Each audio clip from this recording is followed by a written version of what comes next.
La société de consommation évolue et bouleverse nos habitudes. Logement, transport, voyage, épargne. Chaque semaine, Tout compte fait vous dévoile les coulisses d'un monde qui change.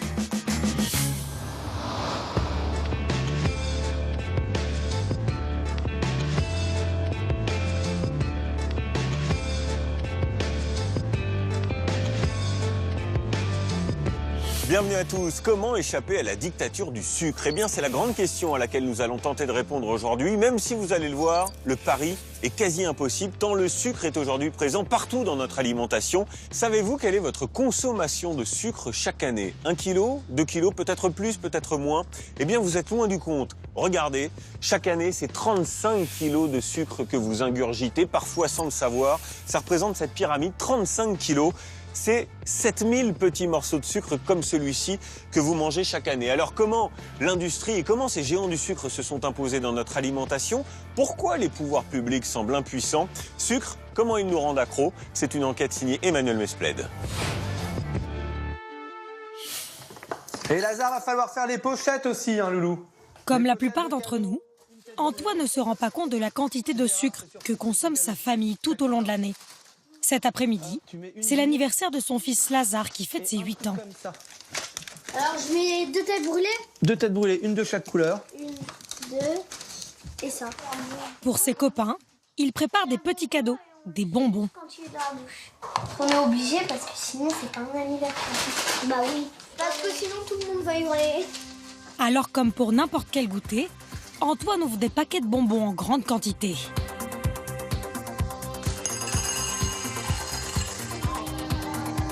On est obligé de leur faire plaisir. Et leur faire plaisir, c'est les bonbons.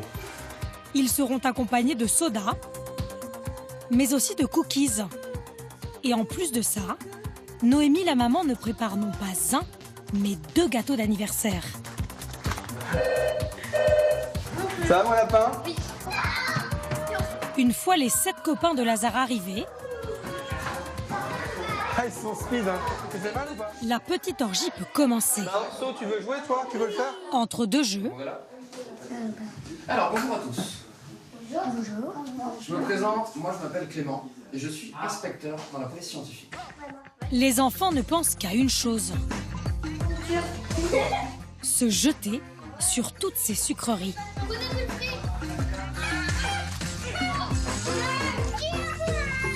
Après les bonbons, Joyeux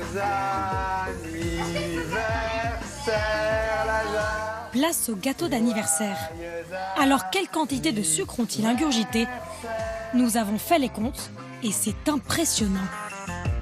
Cela représente l'équivalent de 200 morceaux et même un peu plus. Les parents en ont-ils conscience? Ah la vache. 1 kg 200 g de sucre, 150 g par enfant, c'est 6 fois la dose quotidienne recommandée. Voilà. Alors les enfants mangent ça, d'accord. D'accord. On se rend pas compte en fait. On sait que c'est sucré, mais on se rend pas compte que, que la quantité est comme aussi grosse. Après c'est exceptionnel. Oui, mais malgré tout, c'est quand même énorme. Du sucre. Sur le gâteau, on s'en rend compte puisqu'on le fait. Donc on dose vraiment ce qu'on met dedans. Mais après, sur les bonbons, non, on peut pas savoir. Et là, effectivement, c'est très impressionnant. Ces doses importantes de sucre ajoutées par les industriels sont bien difficiles à déceler pour la majorité d'entre nous. Et pourtant, ces excès nous rendent malades. Tu veux pas goûter? Moi aussi. Ce sucre, que beaucoup aiment tant, a fini par devenir notre ennemi, car nous en abusons. Chaque année, un Français consomme en moyenne 35 kg de sucre, 10 fois plus qu'il y a un siècle. Derrière ces mauvaises habitudes, les industriels auraient une part de responsabilité. Ils l'utilisent en masse dans les sodas, biscuits, céréales, mais aussi, beaucoup plus surprenant, là où vous ne l'attendez pas, dans vos plats préparés. Là, sur la liste des ingrédients, il y a un peu de sucre. C'est pour le goût, c'est C'est pour le goût qu'on met du sucre. En rajoutant un peu de sucre, ça incite à en consommer davantage, ça incite à racheter du produit. Cette surdose a un impact sans précédent sur notre santé. Épidémie d'obésité, diabète et depuis peu une nouvelle maladie qui détruit silencieusement le foie. Sans toujours le savoir, nous serions des centaines de milliers de Français touchés. Alors comment pouvons-nous échapper à ce sucre raffiné? Les pouvoirs publics prennent-ils la mesure du problème qu'ils nous posent aujourd'hui? Et les plus vulnérables d'entre nous, les enfants, sont-ils suffisamment protégés? Là, il y a le petit personnage qui fait du karaté. Là, on s'adresse complètement à des tout petits. Ce qui est grave, c'est qu'on incite des enfants à consommer des produits qui ne sont pas bons pour leur santé. Les géants de l'agroalimentaire réussiraient même à les influencer jusque dans les écoles. Alors comment sommes-nous devenus à ce point accros à cette poudre blanche?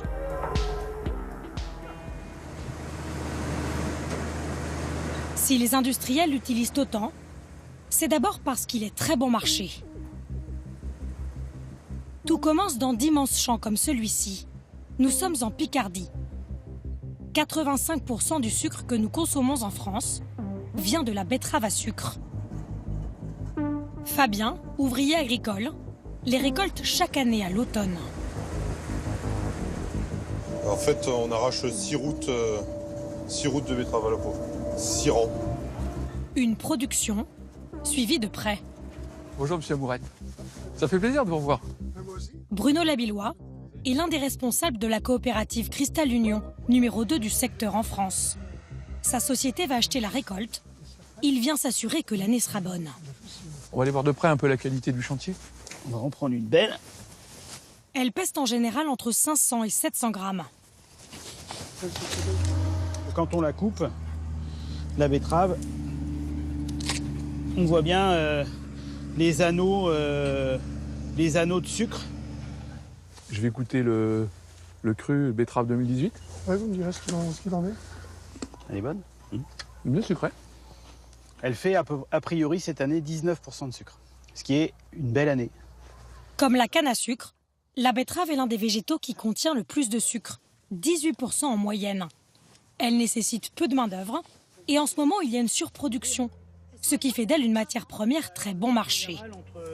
L'an dernier, le prix était voisin de 25 €. La tonne de betterave. C'est pas cher du tout. C'est pas assez cher pour le producteur, évidemment. À la sortie du champ, la betterave ne coûte donc que 2,5 centimes d'euros le kilo. Et une fois transformée, le sucre restera encore très abordable.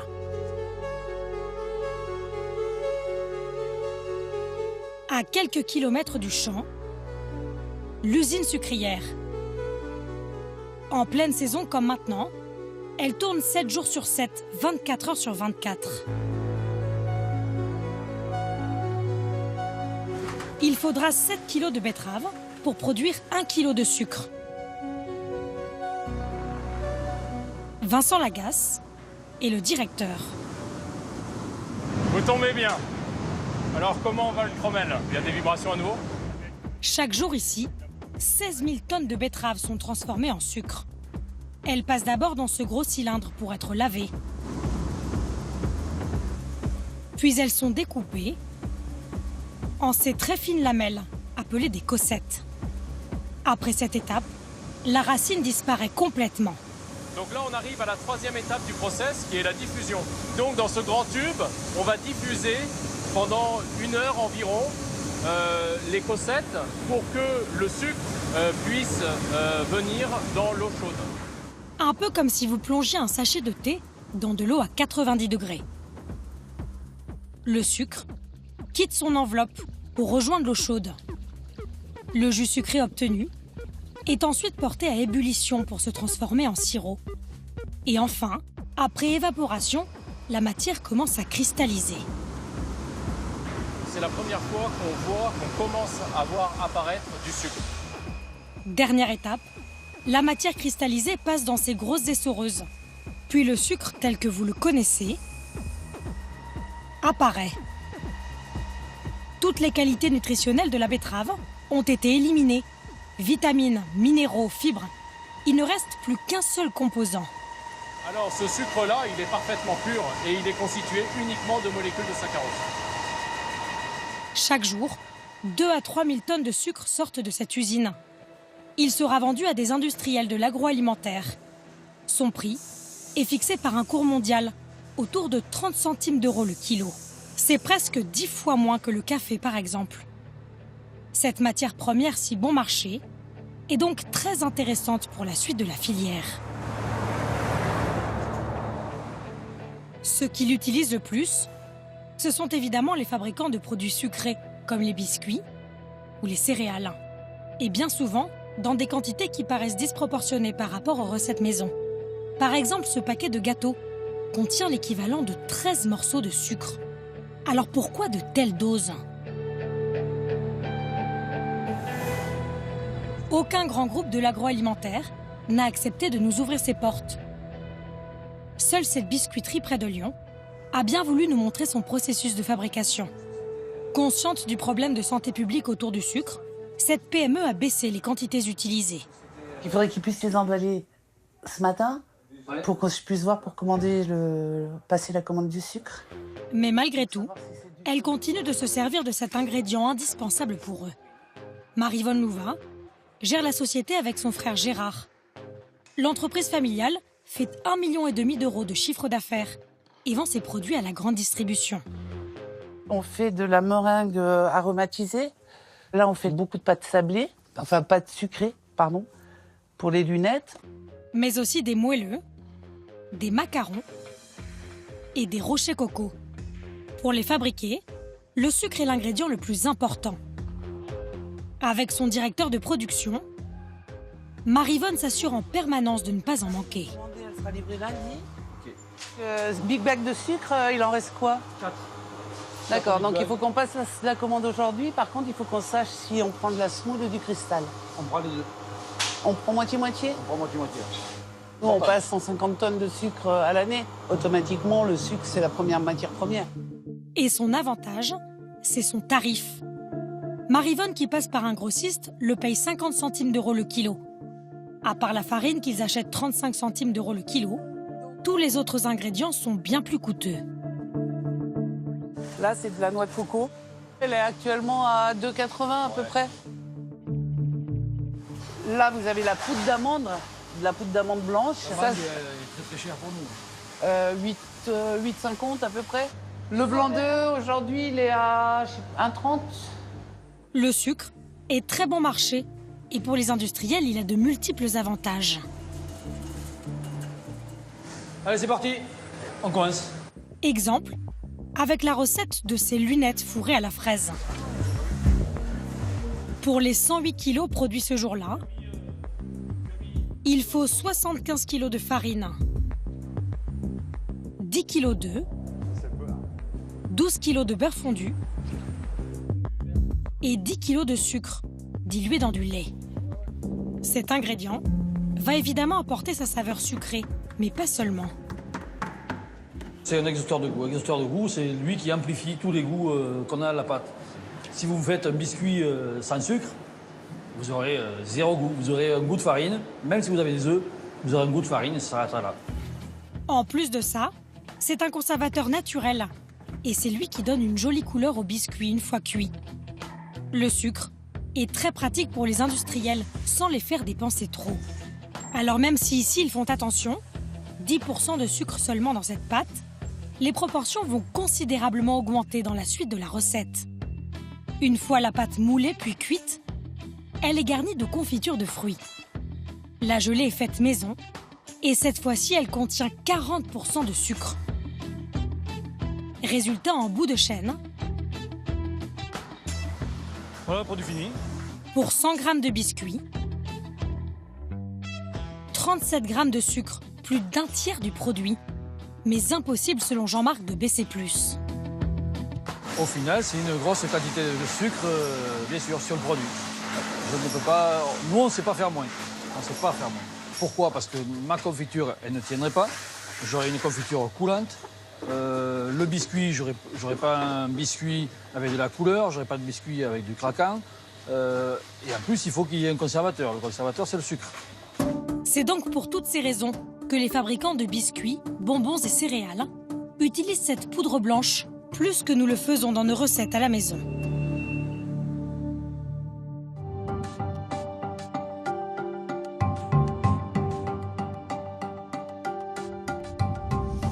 À ce stade de notre enquête, vous vous dites sans doute « Très bien, j'ai compris, pour ne plus consommer de sucre, il suffit que je diminue ma consommation de gâteaux et de friandises. » Eh bien, détrompez-vous, car aujourd'hui, le sucre est présent absolument partout, y compris dans notre alimentation salée, comme les pizzas, la charcuterie ou les carottes râpées. C'est un scandale méconnu. Le sucre est aujourd'hui devenu l'ingrédient miracle utilisé par l'industrie agroalimentaire pour réduire les coûts, mais aussi pour vous rendre accro.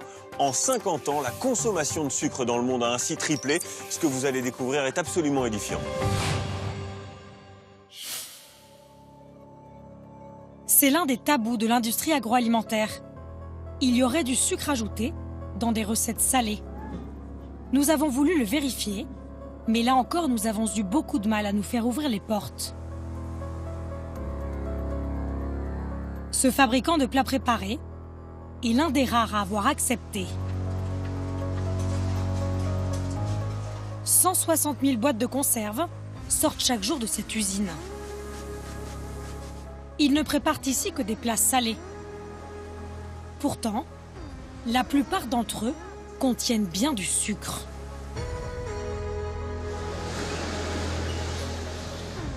Mathieu Lecoq est le responsable de la production.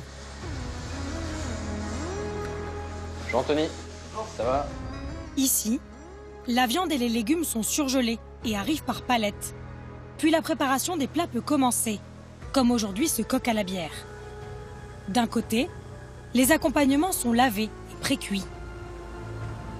De l'autre, la viande est plongée pendant 24 heures dans cette marinade, dont nous n'avons pas pu filmer la préparation. Serait-ce à cause de sa composition? Dans la marinade, il y a les épices, les assaisonnements, du sel, des ingrédients classiques pour une marinade. C'est comme quoi, par exemple, détaillez-nous Non, je ne vais pas vous dévoiler les recettes. C'est les secrets de fabrication. Non, il n'y a pas de sucre. Il n'y a pas de sucre dans la marinade. Dans cette marinade, il n'y a pas de sucre. Il suffit pourtant de regarder l'emballage. Sur l'étiquette du produit, dans la liste des ingrédients, spécifiquement dans la préparation de la viande, le sucre est bien présent. Nous l'indiquons à Mathieu Lecoq. Là, sur la liste des ingrédients,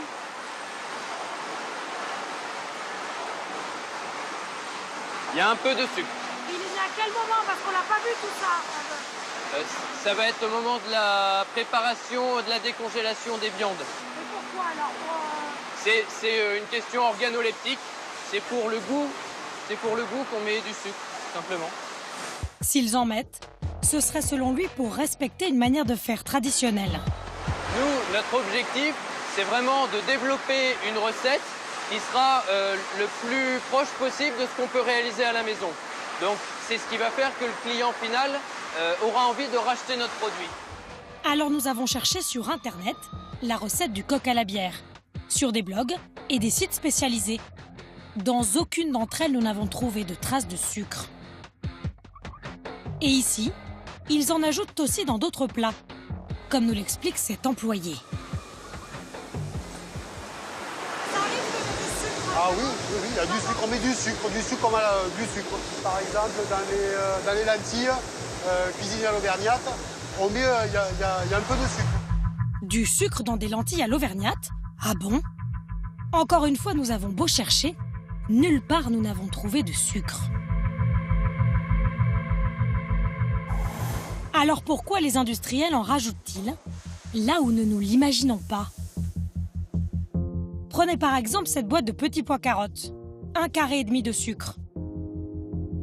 Même chose dans ce saucisson. Pour cette pizza, 3 morceaux. 4 morceaux dans ce poulet basquez. Ce couscous en contient 4,5 carrés. Quant à ces pâtes, c'est plus de 6 morceaux de sucre. Face à nous, les fabricants avancent une question de goût. Mais les vraies raisons serait peut-être un peu moins valorisante. C'est le point de vue de cet ancien du secteur. C'est la dernière.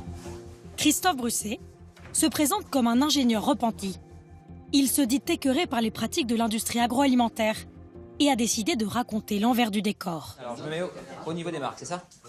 Une parole rare qui s'arrache. De passage à Paris, il enchaîne les interviews. La mauvaise nourriture contre... J'ai eu beaucoup de lots contaminés qui contenaient soit des pesticides, soit des crottes de rats, soit des fientes d'oiseaux, soit des lots pourris avec des vers, du moisi, enfin, tous les défauts qu'on peut imaginer.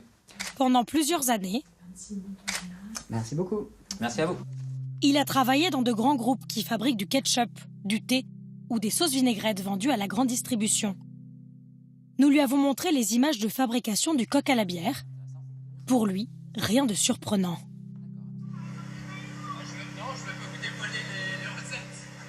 On n'est pas fiers du tout dans l'industrie alimentaire de dire qu'on utilise beaucoup de sel, beaucoup de sucre. Les consommateurs rejettent ce genre de produits. Donc si vous avez des journalistes dans votre usine, vous n'allez pas lui dire « oui, c'est magnifique, dans ma marinade, je mets du sucre, du sel, je mets des éclairs de goût ». Donc voilà, donc c'est mieux de dire secret de fabrication et puis allons voir ailleurs. Pourtant, l'ajout de sucre est loin d'être un secret pour les professionnels. C'était même la routine pour Christophe Brusset dans les différentes usines où il a travaillé. On mettait du sucre partout où on pouvait en mettre en fait. Car ajouter du sucre, qui ne coûte pas cher, permet de réduire d'autant la présence d'autres ingrédients plus coûteux. L'argent est le nerf de la guerre. C'est-à-dire que les clients veulent des prix bas, donc ils vous achèteront vos produits si les prix sont bas. Donc vous êtes obligé en tant qu'industriel de faire des produits bas. Vous n'avez pas le choix. Tous les distributeurs aujourd'hui communiquent sur le prix. En gros, leur message, c'est venez chez nous, on est moins cher que le concurrent. Donc, pour tenir cette promesse-là, ils sont obligés de baisser les prix. Ils sont obligés de faire de la malbouffe. Ils sont obligés d'avoir des produits de mauvaise qualité avec beaucoup de sucre. C'est une obligation. Le sucre fait donc baisser le coût de revient. Mais il aurait aussi un autre rôle, plus sournois. En rajoutant un peu de sucre, on donne aux consommateurs une sensation agréable en consommant le produit. Ça l'incite à en consommer davantage, ça incite à racheter du produit. Et vous le savez tout ça quand vous fabriquez les produits en tant qu'industriel ? Écoutez, dans nos laboratoires de R&D, on a des ingénieurs, on a des docteurs en nutrition, des docteurs en technologie alimentaire. Donc, oui, ces gens-là sont d'un très haut niveau. Un très haut niveau technique et scientifique. Bien sûr qu'on le sait. Rajouter du sucre pour nous rendre accros. Est-ce vraiment possible ? Ces petits cristaux de saccharose ont-ils réellement un effet sur notre cerveau ?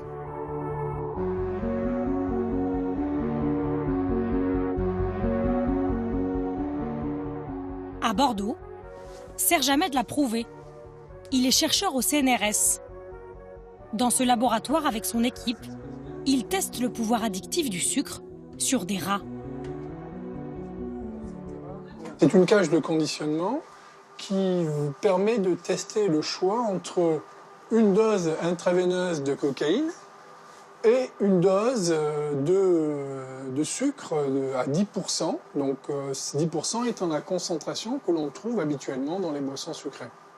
Pendant plusieurs semaines, ces rats ont été habitués à consommer de la cocaïne régulièrement. Et ils ont aussi mangé du sucre. Une fois dans la cage, ils ont le choix. Prendre de la drogue à droite ou du sucre via un petit abreuvoir à gauche. Et voici ce que Serge Ahmed observe presque à chaque fois.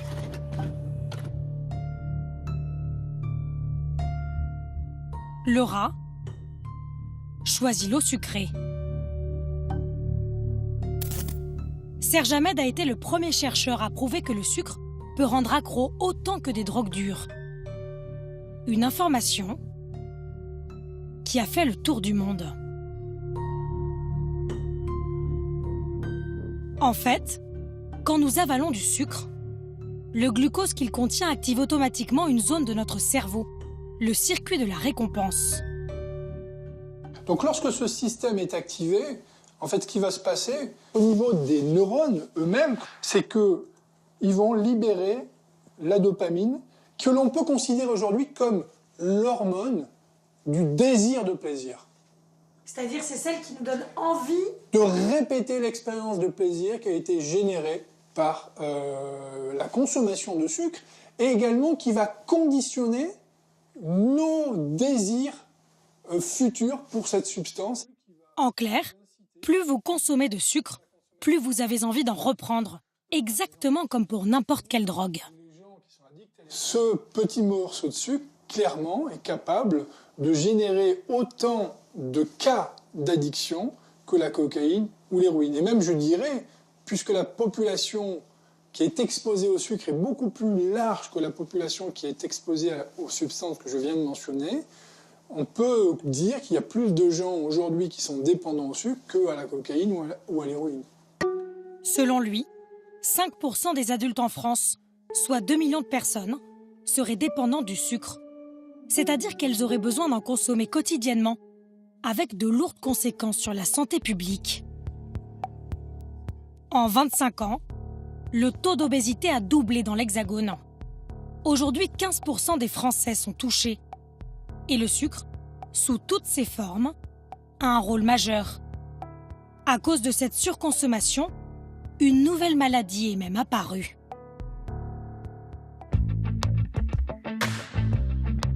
Depuis 3 ans, Dominique Pagnoux a dû changer ses habitudes. Marcher plutôt que prendre les transports, monter les escaliers plutôt qu'utiliser l'ascenseur. Je fais des petits exercices supplémentaires. Je monte les marches, je crois qu'il y en a 12 ou 13.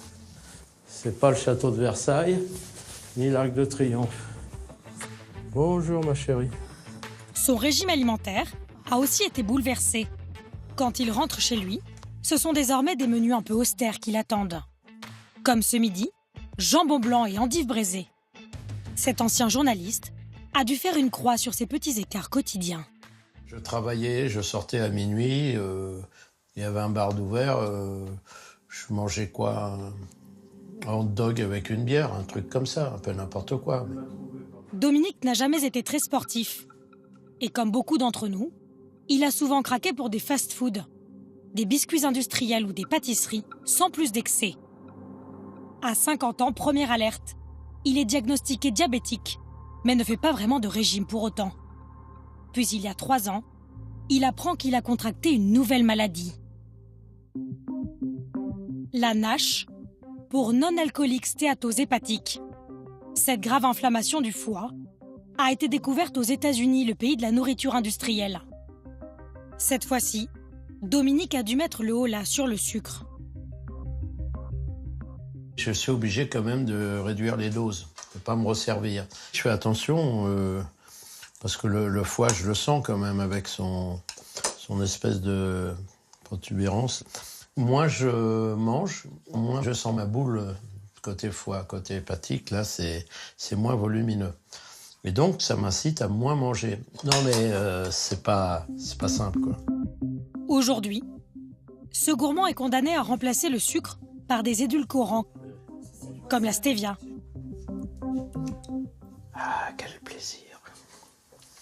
C'est arrivé quand même à retrouver des petits plaisirs. Oui, parce qu'il est sucré. Mais bon, je mangerais bien un éclair au chocolat ou un Saint-Honoré, un truc comme ça, ça me manque. Mais Dominique le sait, cette maladie peut avoir des conséquences bien plus graves que ces petites privations. Il y a 2 ans, Pierre Ménès a raconté avoir frôlé la mort. Le consultant sportif, atteint de la NASH, a dû subir en urgence une greffe, car la maladie avait complètement détruit son foie. Alors Dominique est suivi tous les 2 mois dans cette unité spécialisée d'un hôpital parisien. Bonjour docteur. Bonjour. Ça va? Ça va et vous? Merci. Le docteur Ralouka Païs est hépatologue. À chaque consultation, elle vérifie 2 choses en priorité. On va mesurer le poids et le tour de taille, surtout. Ils ne doivent surtout pas augmenter, sous peine d'aggraver la maladie, qui peut dégénérer en cirrhose ou en cancer du foie. Et à 78... Moins 2 kilos par rapport à la dernière fois. On prend le tour de taille, ce qui est le plus important.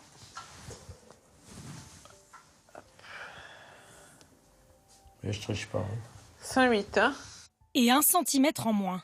Ça reflète l'obésité abdominale. Et en fait, ce qui compte pour cette maladie, c'est la graisse qui est localisée à ce niveau-là, donc au niveau du ventre. Cette graisse est le seul symptôme physique de la NASH. Une maladie invisible, indolore, sournoise. Alors, l'échographie. Elle porte aussi un autre nom, la maladie du foie gras. Et pour cause.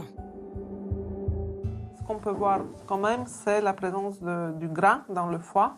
Et on voit ici, à ce niveau-là, que le foie il est un peu plus blanc, ce qui témoigne d'une surcharge en graisse.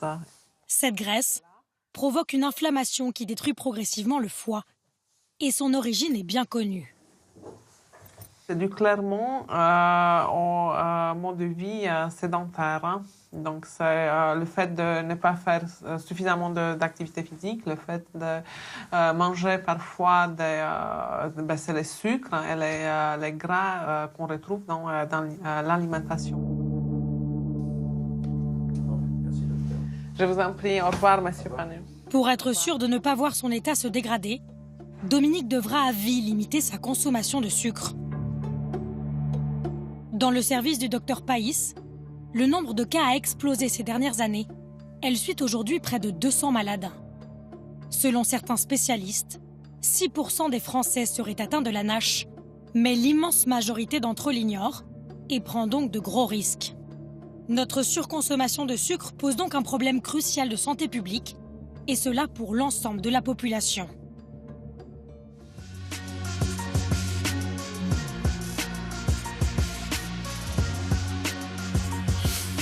Alors question, pourquoi les consommateurs et notamment les plus vulnérables, les enfants, ne sont pas plus mis en garde? C'est vrai que la réponse des pouvoirs publics paraît souvent en décalage par rapport à l'urgence de santé publique. La récente loi alimentation a par exemple abandonné toute idée d'interdiction de publicité de produits sucrés à destination des enfants. Alors faut-il y voir la main des lobbies? Nos équipes ont pu suivre notamment les activistes de Foodwatch.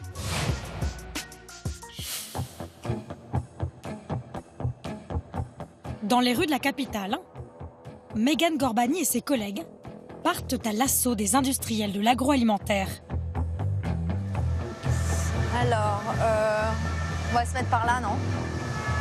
On va installer les affiches. Aujourd'hui, cette association de défense des consommateurs dans le domaine de l'alimentation veut sensibiliser les passants au marketing qui cible les enfants. On milite pour une alimentation saine et en fait on s'attaque à la malbouffe, les produits trop gras, trop sucrés, au fait que le marketing il s'attaque aux enfants. Ils offrent des cadeaux gratuits, ils mettent des petits jeux sympas. Pour mettre fin à ces pratiques, elle veut rassembler le maximum de gens autour d'une pétition. Et du coup, voilà, on demande à l'État, au gouvernement, d'interdire ça en fait. Parce qu'il y a trop de maladies, il y a le surpoids et l'obésité. Ça va fonctionner, hein? Le sucre dès l'enfance, en fait, ça est vendu comme quelque chose de très cool et ça nous fait plaisir. Et ça, c'est un problème en fait, parce que du coup, on l'incorpore dès la plus tendre enfance. Et c'est quand on est enfant qu'on est plus vulnérable à ces stratégies marketing des industriels. Ce jour-là, l'équipe a recueilli une dizaine de signatures qui s'ajoutent aux 7758 déjà récoltés sur Internet. Le combat de Foodwatch, faire interdire toute cette publicité qui rend sympathique et ludique des produits trop sucrés. Comme sur les emballages de ces biscuits, céréales ou bonbons. Là, il y a le petit personnage qui fait du karaté. Là, on s'adresse complètement à des tout petits.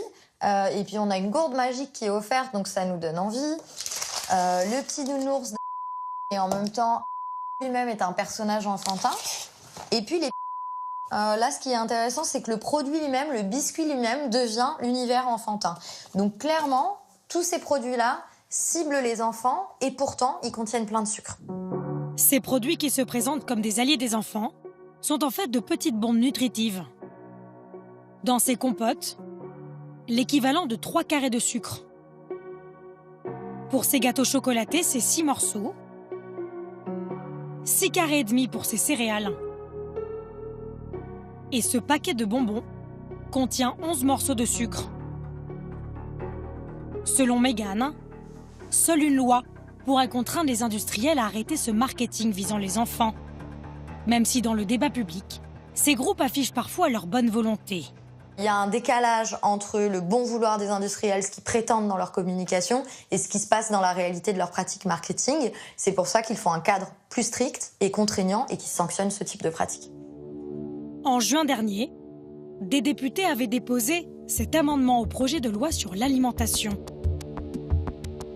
Les messages publicitaires et activités promotionnelles ciblant les enfants pour des produits alimentaires et des boissons trop riches en sucre sont interdits. Il a été rejeté, laissant la voie libre aux industriels pour attirer les enfants dans les rayons des supermarchés. Alors les plus jeunes sont-ils assez mis en garde sur une consommation excessive de sucre? La question se pose, car même l'école, qui devrait être un sanctuaire, ne serait pas à l'abri de l'influence des industriels.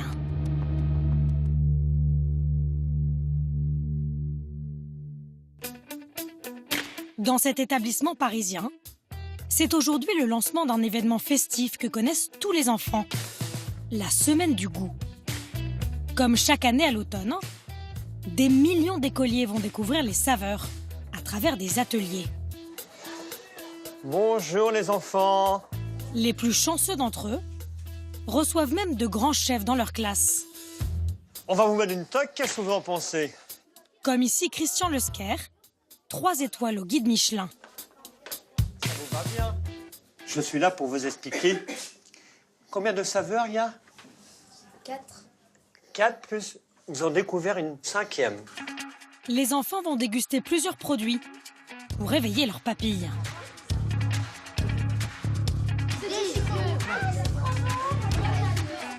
L'institutrice accompagne cette animation. La plupart du temps, ce sont même les enseignants qui les organisent.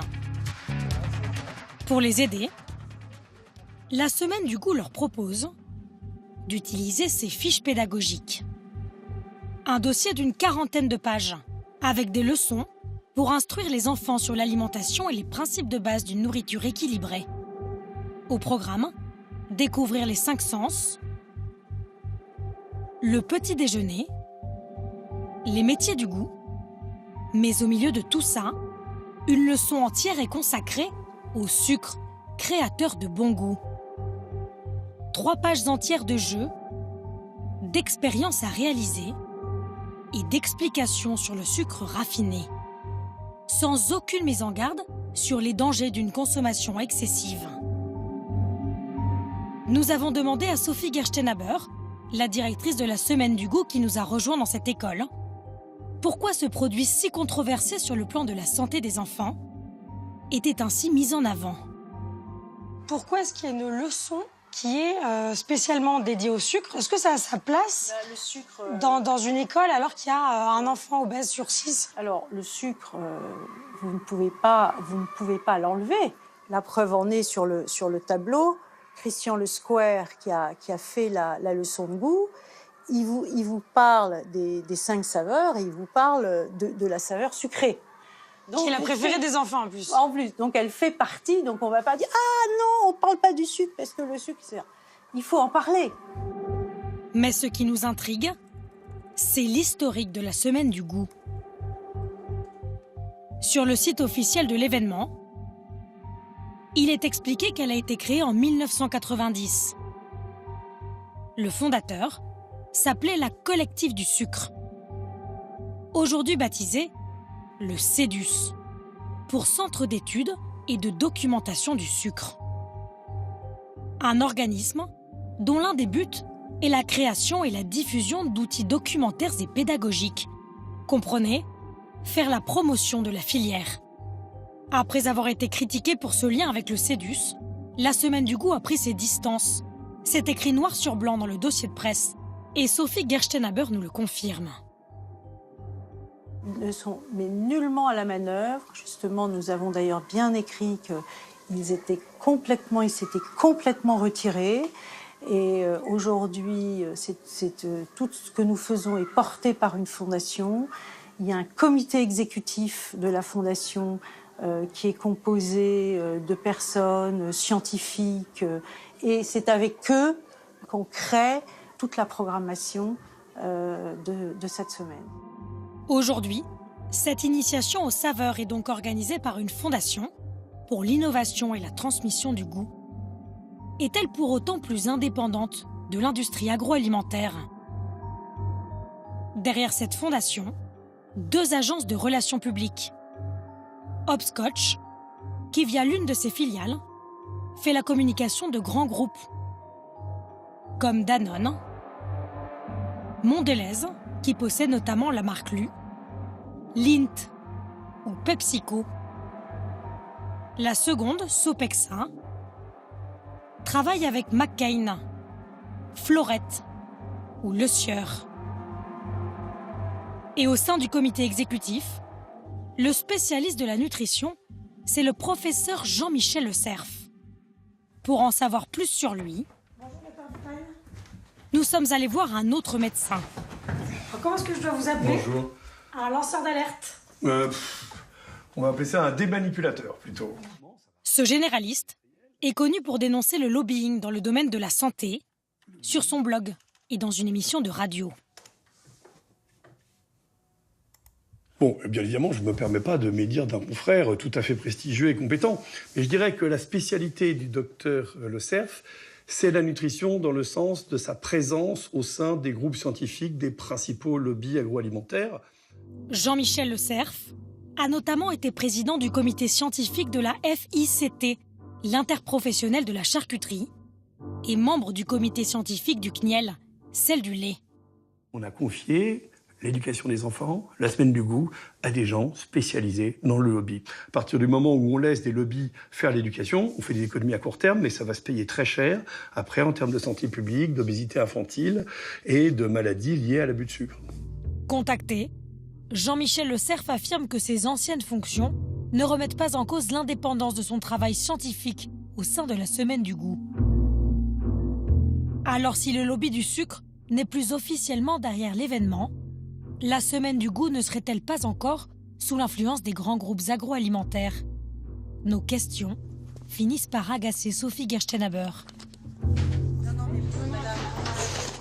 Elle nous rend notre micro. Parce qu'il y a eu un moment, est-ce que finalement le fait de s'être dissocié de ce CEDUS, c'est pas une question d'image, parce que quand on regarde juste derrière ce qu'est la fondation, parce que les choses ont vraiment changé. Mais bien sûr, mais venez à nos réunions. Qu'est-ce qui est différent alors dans ce qu'on apprend aux enfants? Qu'est-ce qui est si différent industriel? Et c'était le cas avant? Non, ça n'a alors, jamais été le cas. Qu'est-ce qui a changé alors parce que vous me dites que ça a changé par rapport à il y a 10 ans. Qu'est-ce qui a changé? Dans cette semaine du goût. Aujourd'hui, il y a une fondation, il y a un comité exécutif, la fondation elle est abritée par une fondation Agir contre l'exclusion.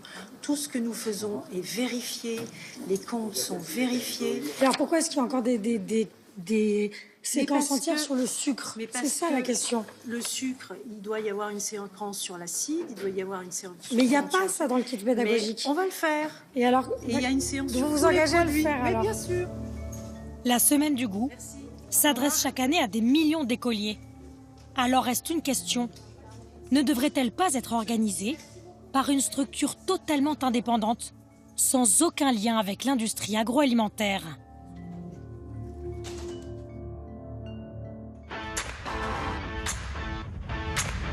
Face à l'omniprésence du sucre dans nos assiettes et à ses conséquences néfastes sur notre santé, certains ont pris une décision radicale. Le sortir complètement de leur vie. C'est le choix qu'a fait Audrey depuis 6 mois. Tu veux que je prenne la charrette? Un grand changement qui a commencé au supermarché, où elle est accompagnée aujourd'hui par sa nièce Victoria. On va prendre des graines de courge, on va prendre la purée d'amande. Sur sa liste, aucune préparation toute faite. Ah, je les ai. Car Audrey cuisine 100% maison. C'est le seul moyen d'éviter le sucre raffiné. Voilà les flocons d'avoine. Alors du coup, pour faire le muesli le matin, on a les flocons d'avoine, les amandes. Vous préparez vous-même votre muesli? Ah oui, ça toujours, parce que si on prend des mueslis tout préparés, c'est beaucoup de sucre. Avant, pour le petit déjeuner, on pouvait acheter ce genre de choses. Si vous regardez Donc pour 45 grammes, dont sucre, on est presque à 11 grammes. Donc si vous multipliez en morceaux de sucre, c'est quand même énorme pour démarrer un petit déjeuner. Alors pour éviter tout ce sucre ajouté dans les produits industriels, Audrey doit sans cesse déchiffrer les étiquettes. Pas si facile.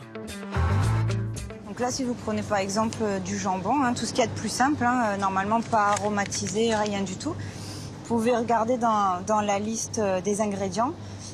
On est face au mot dextrose de maïs, donc qui signifie du sucre. Dès que les mots vont se terminer en général par ose, O-S-E, c'est du sucre. Vous êtes devenue une traqueuse. Ah, une traqueuse.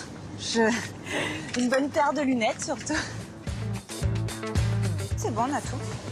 Allez, bien. Audrey pratique la médecine douce. Elle est chiropracteur. Elle s'est toujours intéressée à l'alimentation et ses effets sur notre santé. En avril dernier, elle lit ce livre de conseils nutritionnels. C'est le déclic. Je suis arrivée à la page 213, sucre. Et là, j'ai lu, en France, cela représente environ 30 kilos de sucre par an et par personne. Moi, je me suis dit, non, toi, tu ne consommes pas du tout 30 kilos de sucre par an. Et puis, finalement, il explique après où on trouve ces sources de sucre et qui, mis bout à bout, représente quand même une source de sucre qui est considérable. Donc, après, on se dit, que puis-je faire pour remédier à ça? Du jour au lendemain, comme un certain nombre de Français, Audrey décide de ne plus manger un seul gramme de sucre raffiné.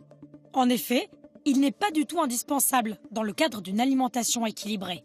Pour elle, fini les biscuits et céréales industrielles. Mais elle ne se prive pas pour autant des plaisirs sucrés. C'est même une excellente pâtissière. Aujourd'hui, avec ses neveux, elle cuisine un entremets à la mangue. Alors, tiens, hop, je te fais passer les dates. Sans aucune trace de poudre blanche. Car il existe des alternatives au sucre raffiné, comme le sirop d'agave, le sucre de coco ou encore la stevia. Audrey, elle, a ses propres petites astuces. Ce qui va donner le goût sucré, il y a la date qu'on a mis dans la couche inférieure, le goût sucré de la mangue dans la couche intermédiaire et cette cuillère à soupe là de miel d'acacia qui sera dans la 3e couche du gâteau. Ouais. Je laisse couler un peu là. Une fois terminé, le gâteau semble aussi appétissant que n'importe quelle autre pâtisserie. Et ce ne sont pas Arthur ou Victoria qui diront le contraire. Après les étiquettes déchiffrées, les astuces trouvées, Audrey l'assure, manger sans sucre n'a rien de compliqué. Et selon elle, il n'y aurait que des effets positifs sur sa santé. Plus de fringales, plus d'hypoglycémie, plus de coups de barre et du coup une humeur constante et un dynamisme constant pour la journée. Ça, c'est vraiment chez 100% des personnes qui ont sauté le pas à manger de cette façon. Ça, c'est sûr. Vous regrettez pas? Oh là, mais absolument pas. En plus de se sentir plus en forme, en retirant uniquement ce sucre raffiné de son alimentation, Audrey a perdu 6 kilos en quelques mois. Mais contrairement à elle, une immense majorité de Français continuent d'en manger au quotidien.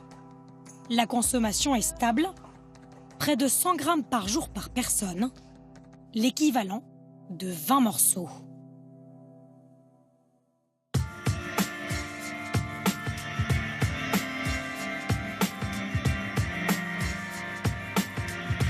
Voilà pour cette enquête sur les coulisses et la face cachée de cette industrie et du lobby du sucre. Rien ne vaut de vérifier les étiquettes pour évidemment mieux manger. Merci de votre fidélité, on se retrouve très vite sur France 2 bien sûr et d'ici là, restez curieux. Ciao.